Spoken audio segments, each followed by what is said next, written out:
Boa noite a todos, que Jesus nos possa guiar neste momento de estudo, de reflexão constante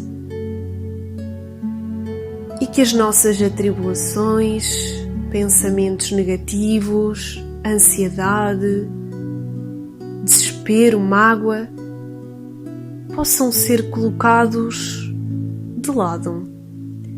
Que esses sentimentos mais negativos possam ser renovados com otimismo, bons pensamentos e que através deles nós possamos estar atentos aos ensinamentos da doutrina espírita. Para o estudo de hoje, optei pela obra Pão Nosso de Francisco Cândido Xavier, pelo Espírito Emmanuel. E assim, quando abri a obra, deparei-me com o capítulo 178, Combate Interior. Vou passar à leitura do mesmo. Tendo o mesmo combate que já em mim tendes visto e agora ouviste estar em mim. Paulo. Em plena juventude, Paulo terçou armas contra as circunstâncias comuns de modo a consolidar posição para impor-se no futuro da raça. Pelejou por sobrepujar a inteligência de muitos jovens que lhe foram contemporâneos, deixou colegas e companheiros distanciados, discutiu com doutores da lei e venceu-os, entregou-se à conquista de situação material invejável e conseguiu-a, combateu por evidenciar-se no tribunal mais alto de Jerusalém e sobrepôs-se a velhos orientadores do povo escolhido. Resolveu perseguir aqueles que interpretava por inimigos da ordem estabelecida e multiplicou adversários em toda a parte. Feriu, atormentou, complicou situações de amigos respeitáveis, sentenciou pessoas inocentes a inquietações inomináveis, guerreou pecadores e santos, justos e injustos. Surgiu, contudo, um momento em que o Senhor lhe convoca ao espírito a outro género de batalha. O combate consigo mesmo. Chegada essa hora, Paulo de Tarso cala-se e escuta. Quebra-se-lhe a espada nas mãos para sempre. Não tem braços para hostilizar, e sim para ajudar e servir. Caminha modificado em sentido inverso. Em vez de humilhar os outros, dobra a própria cerviz. Sofre e aperfeiçoa-se no silêncio, com a mesma disposição de trabalho que o caracterizava nos tempos de cegueira. É apedrejado, açoitado, preso, incompreendido muitas vezes, mas prossegue sempre ao encontro da divina renovação. Se ainda não combates contigo mesmo, dia virá em que serás chamado a semelhante serviço. Ora e vigia. Prepara-te e afeiçoa o coração à humildade e à paciência. Lembra-te, meu irmão, de que nem mesmo Paulo, agraciado pela visita pessoal de Jesus, conseguiu escapar. Desta forma, após a leitura deste capítulo, compreendemos que todos somos chamados a autoencontro, à visualização de nós mesmos sobre as diretrizes e orientações de Jesus. Quem foi Jesus? Será que ele tem um papel na nossa vida, na nossa mente, no nosso coração? Jesus provocou a maior revolução de valores de que se tem conhecimento. Os seus ensinamentos, assim como o seu comportamento perante os desafios existenciais, demonstraram ser ele o paradigma do homem que cumpriu a jornada da individuação.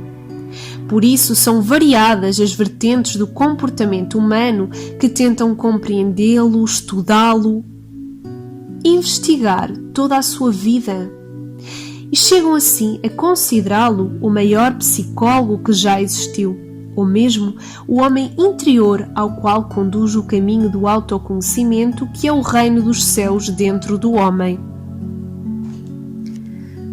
No último parágrafo deste capítulo, diz-nos o seguinte: se ainda não combates contigo mesmo, dia virá em que serás chamado a semelhante serviço.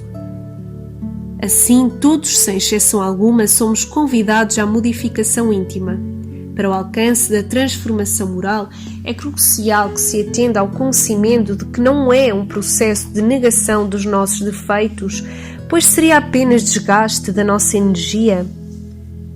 Além disso, não é o combate às imperfeições em nós e muito menos nos outros. O autodescobrimento e transformação moral passa muito mais para além disto.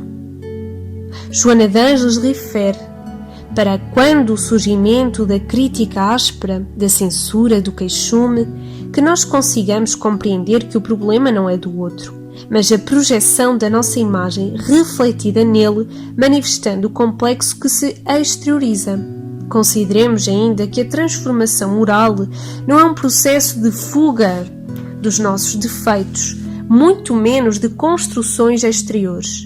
Segundo as suas orientações, o movimento de transformação tem como passo primordial a autoaceitação, mesmo que isso cause inicialmente um enorme embaraço e sofrimento. Contudo, temos a consciencialização que, através do estudo, obtemos de que o sofrimento e o embaraço é todo um processo para a nossa autoiluminação, despertamento, que tanto necessitamos ao longo da nossa jornada. E quando alguém é efetivamente capaz de aceitar como se encontra, de acolher as suas imperfeições, através de um simples gesto, já inicia o desenvolvimento da mais importante virtude que se opõe ao ego adoecido, que é a humildade. A humildade é o oposto do orgulho, do egoísmo. A humildade é o primeiro passo que devemos dar no sentido de olhar atento para dentro de nós mesmos, convocando-nos ao despertamento, à melhoria dos nossos defeitos, de algumas características negativas que ainda possuímos e que nos permitem, de certa forma, trazer consequências nefastas para o nosso dia-a-dia, nos nossos relacionamentos interpessoais, nos nossos dissabores da vida. Por isso, tão necessário é o trabalho íntimo. Através da leitura, constatamos que Paulo de Tarso vem como um exemplo de alguém que mudou radicalmente. Assim, ele mudou o curso da sua vida com as suas atividades missionárias, obras, acabando por transformar as crenças religiosas e a filosofia de toda a região da bacia do Mediterrâneo.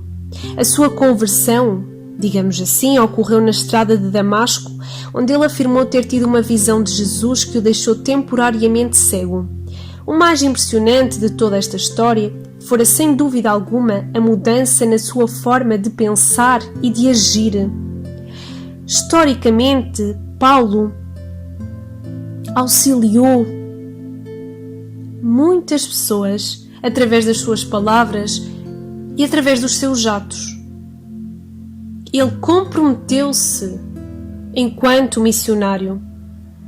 É apenas um exemplo de alguém que renovou-se intimamente. Exemplo este que podemos trazer um pouco para a nossa vida no dia-a-dia e também como motivação, de forma a superarmos os nossos obstáculos, os nossos dissabores, mágoas e a caminharmos, de certa forma, como espíritos eternos que somos, para a imortalidade da alma, em paz e harmonia. Que Jesus esteja sempre dentro dos nossos corações e na nossa mente. Que assim seja.